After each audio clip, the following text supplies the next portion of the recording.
Hello members and welcome to this evening's meeting of the District Development Management Committee. Before we start the meeting, I'd like to ask Gary to read the webcasting notice. Thank you. Thank you, Chairman. I would like to remind everyone present that this virtual meeting will be broadcast live to the internet and will be capable of repeated viewing or other such use by third parties. Therefore, by participating in this virtual meeting, you are consenting to being filmed and to the possible use of those images and sound recordings for webcasting and/or training purposes. If members of the public do not wish to have their image captured, they should ensure that their video setting throughout the virtual meeting is turned off and set to audio only. Please also be aware that if technical difficulties interrupt the meeting that cannot be overcome, the chairman may need to adjourn the meeting. Thank you. Good evening, members, and welcome to any member of the public who's watching this on the webcast, and good evening to our speakers for this evening. My name is Councillor Sue Jones. I am chairing the meeting. We have not got a vice chair. He's having to offer apologies for tonight's meeting. We haven't got a vice chair this evening, but we have only got one item on the agenda. So I think I will try and continue without a vice chairman. But if you can all shout, if I do miss your blue hands, please do just shout. Just like to quickly make some introductions so people are aware of the people who are here. We have Andrew Marks, who is our Development Management Service Manager. We have Graham Courtney, also a Planning Officer. They're both from the Planning Department, and Graham will be guiding us through the application tonight. From Democratic Services, we have Gary Woodall and Rebecca Perrin. And we have the webcasters. I think that's the introductions done. I will be a voting chairman tonight. That takes us on to the second item on the agenda, which is the advice for public and speakers. I'm sure they have all been given the advice, but just to remind them that as any normal meeting, you have your 3 minutes. At the end of the 3 minutes, will you please stop wrapping up your presentation? If you do go much further than 10 seconds beyond your 3 minutes, I will sadly have to interrupt you. It's much better for you to bring it to a close rather than me finishing with an interruption. Okay, so going on to item 3, if we could have apologies for absence, please, Gary. Thank you, Chairman. We have apologies tonight from Councillor Chris Pond and Councillor Brian Rolfe. Thank you. And substitute members. Thank you, Chairman. Councillor Amy Beales is substituting for Councillor Chris Pond this evening. Thank you. Welcome, Amy. And item 5, please, Councillor. Has anybody got any declarations of interest on tonight's agenda, please?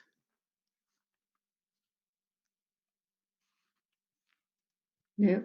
Okay, I can't see anybody frantically waving or any blue hands. Okay, in that case, there are none.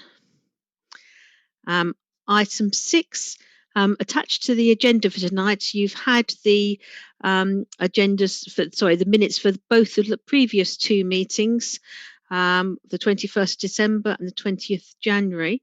Has anybody got any comments to raise on those agendas? Again, no blue hands. Members, are you happy for me to assign those as a later date as a true record of that meeting? Those meetings, sorry. Agreed. Yep, lots of hands up and positive nods and things waving. All good, lovely. Thank you very much indeed. No, I think Councillor Brady wants to make a comment, Chairman. I'm sorry. Sorry, Councillor Brady, I've missed. Sorry, thank you. I was a bit slow off the mark when you were saying, was there any corrections? I don't know whether it matters or not, but page 10 on the 21st of December about myself, it said, I informed the committee that the Corporation of London had objected to the application. I haven't looked at the video, but I'm pretty sure I didn't, because I don't think I knew that. I think it was I think it should read, Councillor H. Brady was informed by the committee that the Corporation of London had objected. I don't think I told anybody they'd objected, because I don't think I knew. So I don't know if somebody wants to look in. I don't know if it matters or not on the minutes, but I'm fairly sure I didn't actually say that. I suppose if they look back at the film, they'll know one way or the other whether my memory is faulty. All right. So the question is whether you informed us or you were informed at the meeting, basically. Chairman, I don't think it's a material change, No, so I will absolutely. quite happily amend the minute to say Councillor Heather Brady was informed by the committee that, and then I'll republish the minutes. Yeah, it's either that or my memory is. No, that sounds. I think Gary Wood was sort of absolutely fine with that. Okay. All right. Thank you for that, though. Thank you. Okay, members. So we're all happy that those are agreed. Excellent. Right. Okay.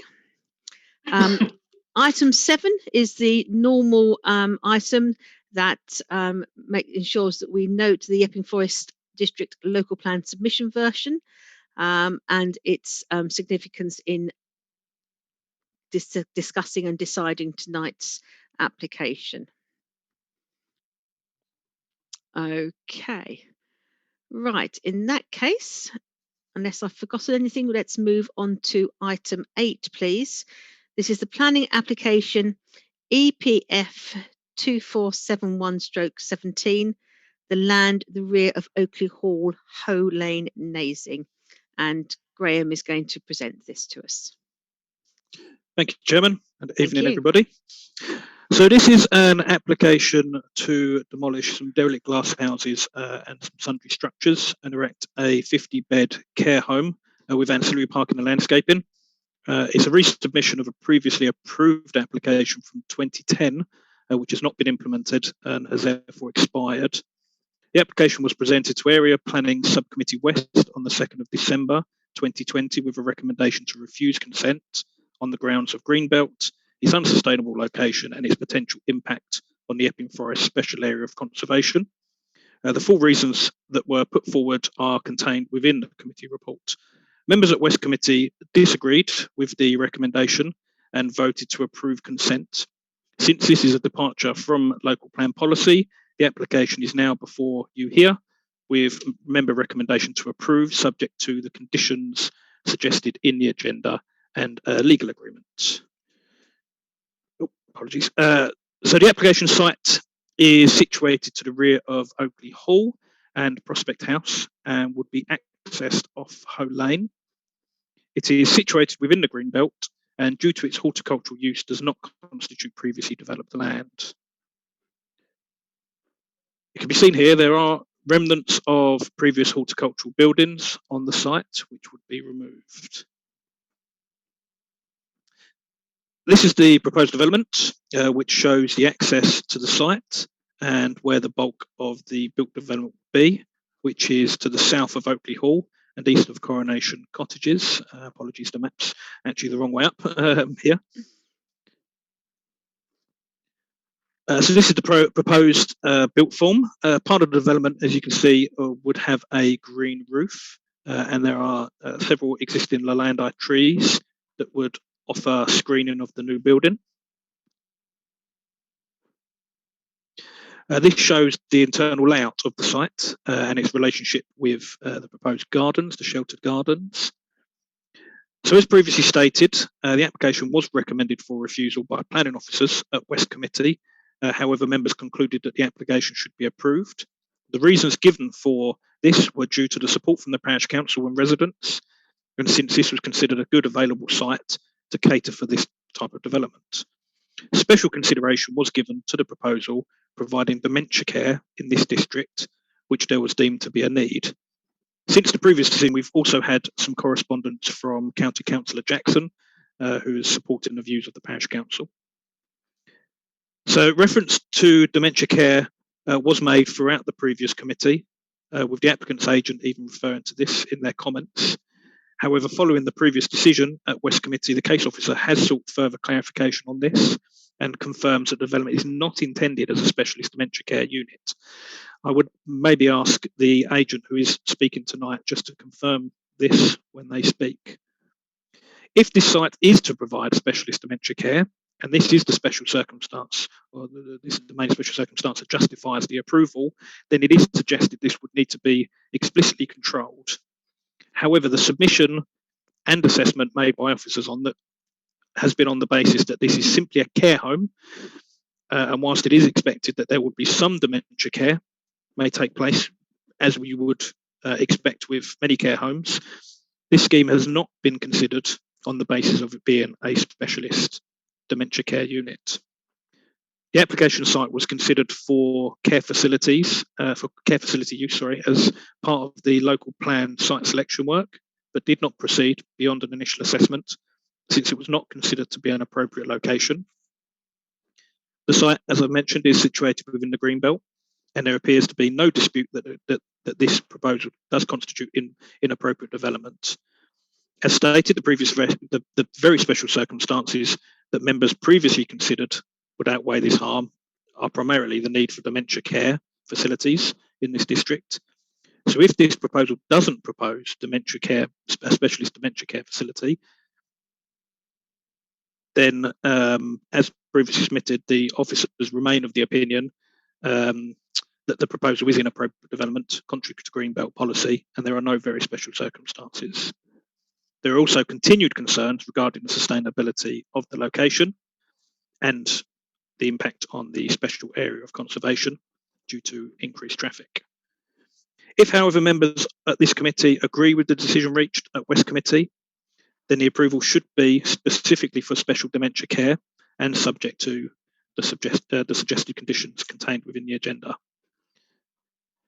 If members are minded to approve consent, then an appropriate assessment will be necessary and suitable mitigation measures will be required with regards to impacts on the special area of conservation. Therefore, if the application is to be approved, then officers request delegated authority to assess and determine an appropriate assessment for this development and to negotiate suitable mitigation measures as part of a legal agreement. On that, I will pass back to members. Thank you. Thank you. We have two speakers on this item, members. The first speaker is Councillor Gloria Skipper from Nasing Parish Council. Councillor Skipper. Morning, Chair and fellow council or committee members.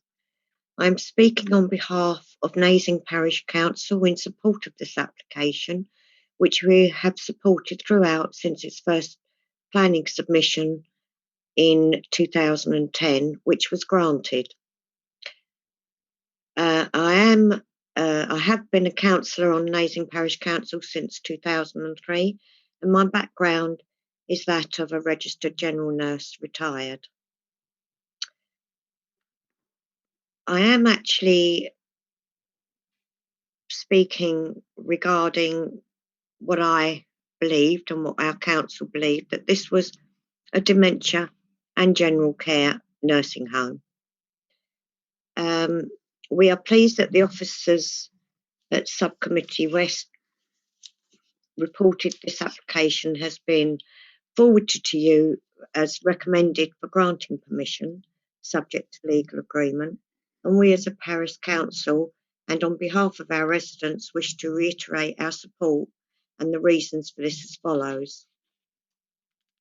The numbers of dementia care homes, and maybe a mixture of both, are needed now and for the predicted future are expected to escalate from now to 2030.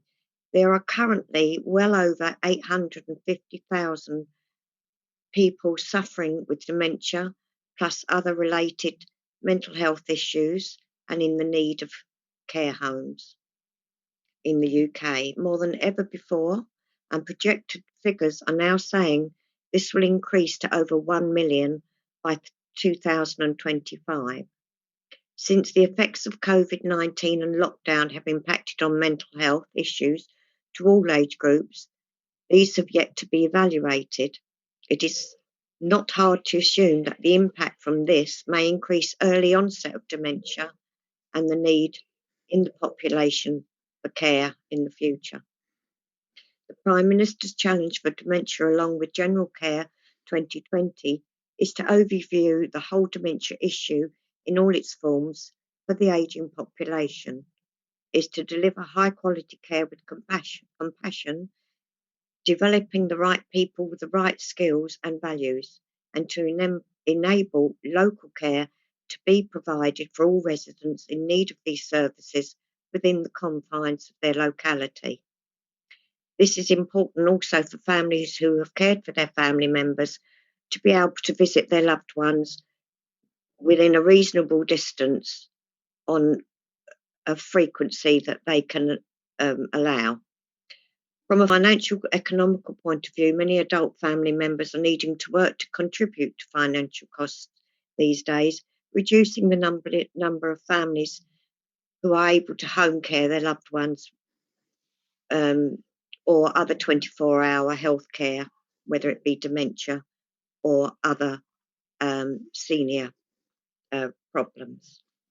We are aware. That's 3 minutes. Okay. Can I just quickly finish off?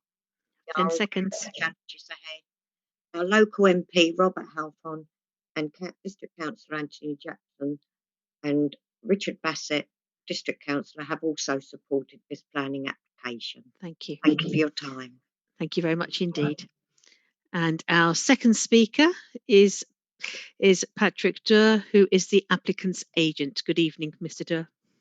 Good evening, Madam Chairman. Just before I start, please, my 3 minutes. If I can just say that I'll do my 3 minutes, and then I believe Graham had a query about this dementia care home type thing. I think my 3 minutes should cover it, but if there's a question at the end, I think that'd be fair if that's okay.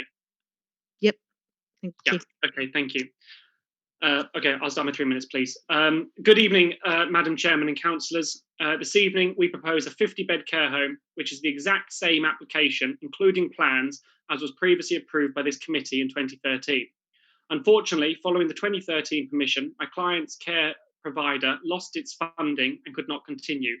Despite my client trying to discharge a condition themselves, these were refused in 2018. The renewal planning application before you was submitted on council advice in 2017.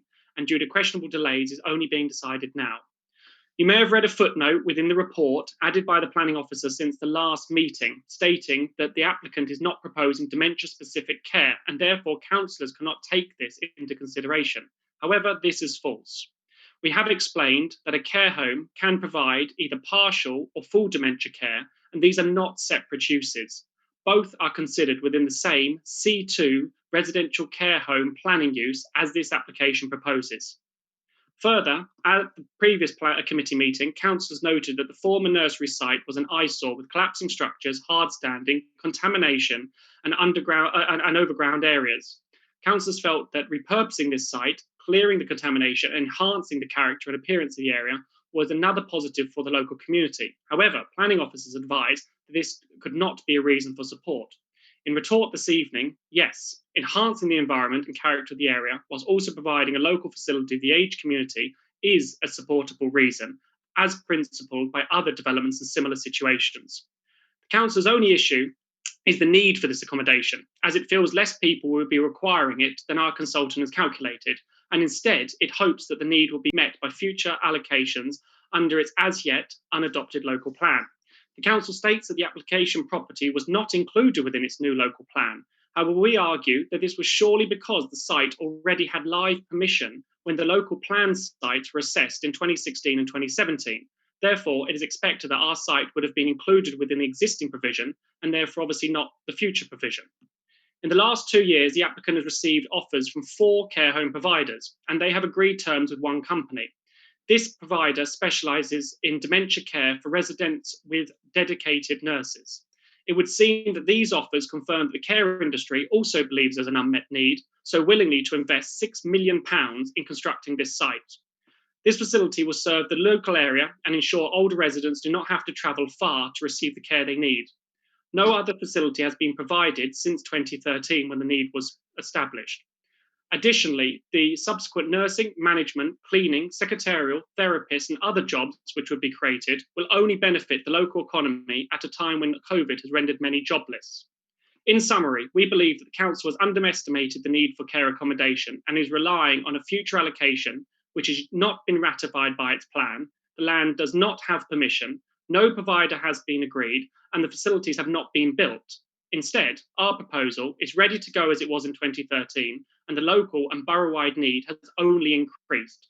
We kindly ask the committee to vote in favour of this application, alongside the parish council, ward and county councillors, MP and the previous planning committee. Thank you. Thank you. If I could just refer back to the Planning Officer Graham Courtney before we open discussion in terms as to whether that's clarified the use. I don't think we were ever querying the fact that it was in the same land use category as a sort of a wider care home. We're just saying that this is a care home that will have some dementia residents, that will have some dementia residents, which will be provided with expertise of dementia. But I think our point was that it was not solely for dementia residents. I know some local care homes do actually specialise specifically in dementia and actually are specific to dementia, whereas my understanding is that this care home is a sort of a wider breadth care home for a generally aged resident, and some of whom will have dementia. Am I correct in that? Yes, yes and no, respectively. It's the point that we're making as exactly as you said. Care home under the C2 is for the full maximum care. And to give you an example, once 2013 permission was granted, the care provider, that was going to take forward that was a full dementia care provider. They don't have to go back to permission and get different permission. Yeah. And that one failed, obviously. And the company that's currently hopefully going forward with this, obviously, if gains approval, is again a specialist care provider. But I was trying to point out to the planning officer when we spoke, I think about 2 months ago, that no, you're correct, absolutely, Madam Chairman, that this is not, there's nothing specific on this, there's nothing that was offline. It's just Thank you very much. Use can before that, which it will be. Yes, thank you. no, thank you for clarifying. It was just that I think previously some people were under the impression that it warranted special circumstances due to that specific dementia. So that it is significant in that, but thank you for clarifying that. Graham, would you like to add anything more before I open up to members for discussion? No, I think you covered that very well. Thank you, Chairman. Thank you. Right, members, I do have a blue hand up. Councillor Heap. Thank you, Chairman. Well, this is tricky because it is in the Greenbelt, so obviously it's going to do some harm. Is it going to do much harm to the SAC? Well, we need to have some clarification for the officer from that, because population density of Nasing is 74 people per square kilometre. So it's not exactly stuffed with people.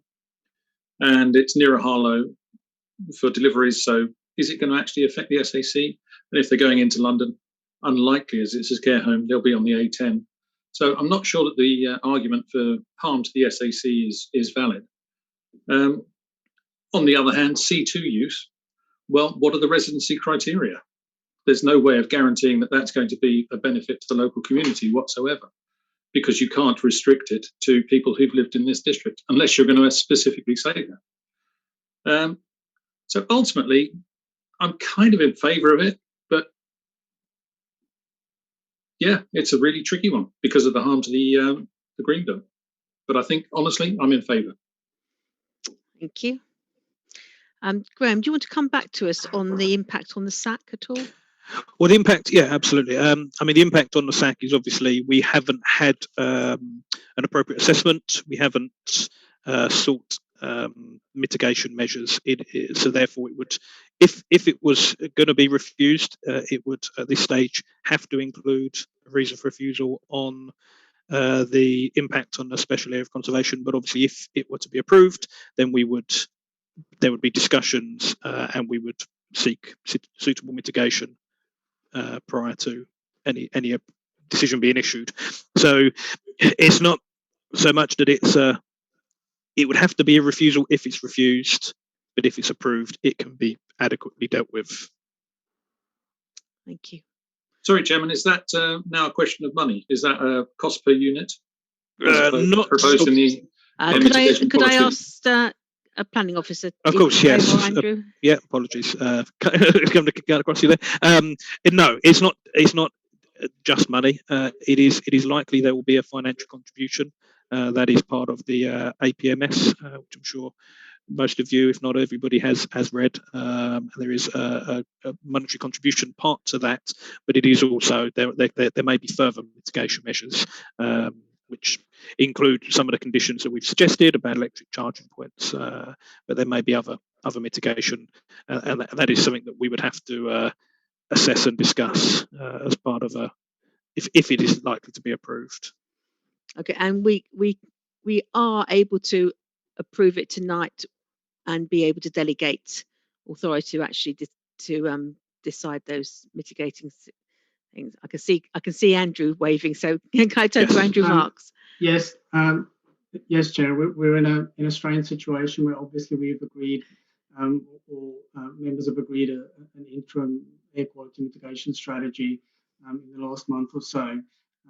This application has not been assessed in terms of that policy, and that policy contains a 3-step process whereby we will have the transport assessment assessed in-house and then sent on to 2 separate consultants to assist us to determine what the mitigation strategy should be. So at the moment, and as members would have noted, the second reason for refusal actually does not say that there will be harm on the SAP. What it does say is that we do not have sufficient information to satisfy us as a competent authority that it will not adversely affect. So what, like Graham said, what we are asking members, if you are minded to approve, to delegate to us the authority to send the application through that 3-stage process and then negotiate the appropriate. Okay, thank you. Okay, Councillor Phillip, I think you were next, actually. Thank you, Chairman. And it was very interesting to hear Councillor Heap's comments on this. However, I think I've flopped to the other side of the barrier that he was desperately trying to balance on the top of, not go one way or another. I have to say that the local plan, which was in production for quite a long time, did look at a whole number of things, including the need for dementia care out to 2033. So it would be unfair to say that that's not been considered. As far as I can remember from the areas or main modification, that is not something that the inspector has asked us to change to make the plan sound. Therefore, the assumption has to be that she believes that allocation is sufficient. I think if I read correctly in the report, this particular area of Greenbelt was assessed as being inappropriate, not that it was already in the plan. And we have to remember the submission version of this plan was 2017, which is after the planning permission had expired. So it wasn't even an extant planning permission at that point. I think we do have to take a very clear view of what's happening here. As Mr. Marks already pointed out, the interim air quality mitigation strategy is based on what's in the submission version of the plan, not additional dwellings over above that. We have to recognise that additional dwellings coming in over and above that may have an adverse impact on the forest, either directly or indirectly, and as such may make some of the provisions in that interim mitigation strategy more likely to have to take place.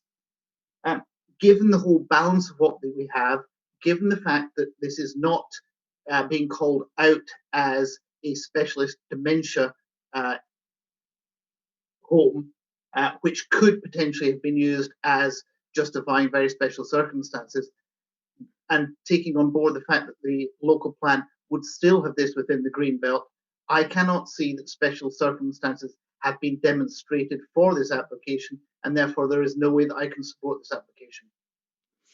Thank you, Councillor Phillip. Councillor Kaufmann. Thank you, Chairman. Just a few points and general observations. I'm very keen, and I've read very carefully the comments of members of Subcommittee West. I mean, they know better than I do. But we're being told that there's a lot of local support for this. But I was interested on page 32. I don't think I've ever seen this before. Page 32, it says 83 neighbours consulted and not a single response. And I can't understand that at all. Either people generally, it's inconceivable, because people, if they were really motivated, would say, yes, I'm in support of it because we need it, or no, not over my dead body. But to actually have not one of 83 people back, I can't get my head around that. There's obviously been some very good lobbying behind this one, because some notable people have come out in support, including local parish council, who obviously know what they're talking about. My concern is it's I can't see that it's in a sustainable location for this use in any way. It's down relatively narrow lanes. It's got no other means of transport other than the car. So it's going to create an awful lot of visits on a daily basis, whether it's visitors or staff or maintenance or repairs. And I actually do think we need a facility like this. I just think this is in the wrong location. Just observations, really. Do the officers have a view about the sustainability of this position? Can I ask that through the chairman? Of course, certainly. If I could go to Graham Courtney. Yes, of course. Yes, we have the exact same concerns that you raise, Councillor Kaufman, and actually the one of the recommended reasons for refusal at Area Plan Subcommittee West was on the unsustainable location and the concerns shared that you yourself share about the impacts. I will point out that for many years there have been concerns raised, certainly by West members, about the traffic on Hoe Lane and the sort of the impacts that the various developments have had on that, and it seems logical that this would add to that. So yeah, we certainly share your concerns. Thank you. I think that third reason is actually stated on page 28 of tonight's agenda. You can see there the three reasons that was the three recommended reasons for the original recommendation for refusal. Councillor Kaufman, does that cover all your points? Yes. Apart from, are we certain that we've had no letters, no responses from 83? We've sought the local population's,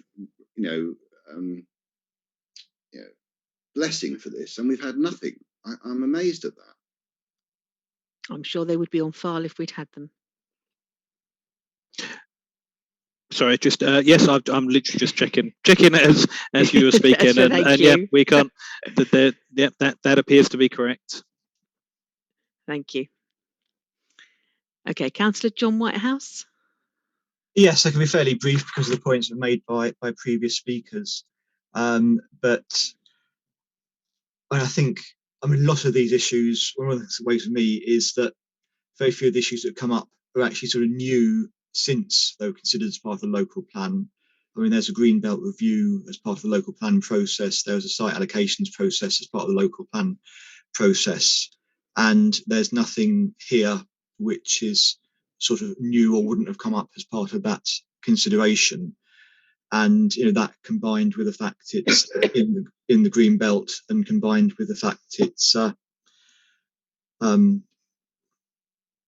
it's in the green belt, leads me to think the officers got to the right conclusion. I don't think I need to say anything more than that. Thank you. Councillor Brady. Thank you, Chairman. Yes, I think Councillor Kaufman has mostly said all the things that I wanted to say, but we are obviously in a little bit of a muddle here, aren't we? It looks rather strange that 10 years ago we gave permission for an old people's care home here, and then 10 years later we're inclined perhaps not to give, well, certainly the officers have said no, don't recommend giving permission. So that looks a little bit of a muddle. But I would just like to say, to add to that, that perhaps things have moved on a bit in that space of time.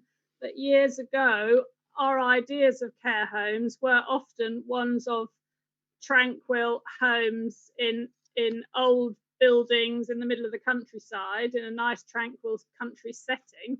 And that's what we tended to do. And then in more recent years, we've recognised that that's very unsustainable. It doesn't particularly suit the older folk who are in them often, and more to the point, for all the staff and the visitors and everybody else that need to come from big towns or from areas of large population with good transport links, that it really is not sustainable to put a 50-bed care home in such a country setting. And I think that's partly due to the passage of time that our ideas have changed, as well as obviously we've expressed that within the local plan as well. And I'm very sorry, and I understand, with the local parish council, but they yes, I believe there probably is a great need for places like this, but as far as I understand, this is just a will be a privately run care home, and there's nothing whatsoever to say that they will necessarily draw from immediately the local population, because it may be one that you have to pay for, and you could live anywhere and go there. So I just feel it's a great shame. It's a little bit of a muddle that we're in here, but I think things have moved on, and I think the unsustainability down narrow lanes perhaps isn't a good use for this site. Thank you. Thank you. I would just add there, I'm not quite sure it's really we are in a muddle. I think the difference now is we're actually sort of debating and deciding on this application with a different set of policies. The NPPF have had various amendments, and indeed our own local plan submission version, all the research and the sort of statistics and the data handling that's gone into that. So we are judging it against an updated policy. So I don't really think it's a muddle. I think it is just purely we are judging it in a different time, a different light. So anyway, Councillor Heap. Thank you, Chairman, and thank you to Councillor Phillips for crystallising my dilemma, actually. That has brought it into focus. I still think there is a problem with the C2 usage, because that's not a guarantee that anybody local can use it. I still do have questions about how often people will visit, but it is in the Greenbelt, and yes, there are new policies at play here.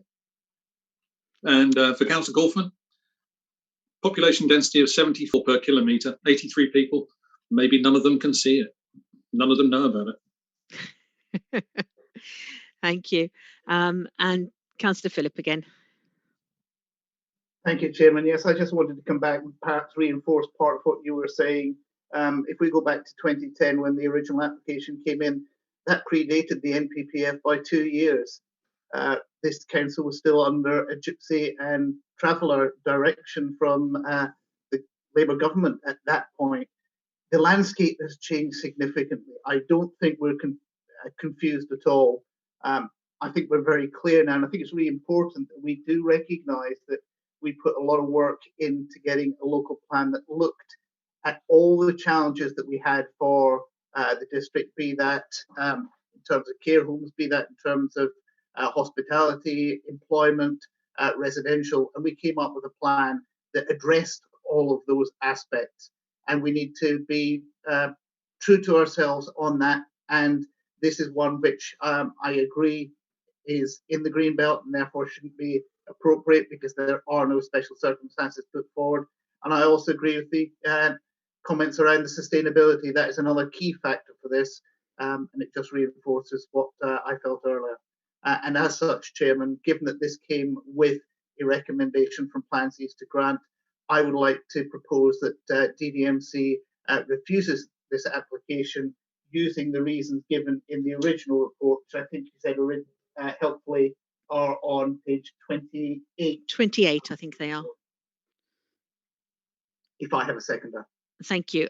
Members, we do have a proposal there to refuse planning permission on the grounds 1 to 3 on page 28.